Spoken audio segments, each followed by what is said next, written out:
আসলে একটা শিক্ষার্থীর ব্যবহার যদি এমন হয়, তাহলে সেই শিক্ষার্থীর কাছ থেকে ছাত্ররা কি ব্যবহার শিখবে রে ভাই?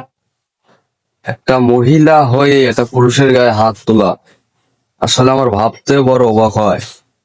সে কি আদতেই কলেজের শিক্ষক, নাকি হিজলার সর্দার? কোথায় নারী আর কোথায় পুরুষ? পুরুষের চাইতে নারীর অধিকার হয়ে গেছে বেশি। আসলে এগুলা নারীর কারণে বর্তমান সমাজটা এভাবে নষ্ট হয়ে যাচ্ছে। এরকম যদি হয় একটা মাস্টারের আচার ব্যবহার, তাহলে ছাত্ররা তো নষ্ট হবে। তো এরকম মাস্টারনিকে ধরে গুঁড়ো মরিচ দিয়ে ফেলে দিয়ে ভরে দিতে হবে, চোখ তাকাই থাকবে মাগার জান থাকবে না।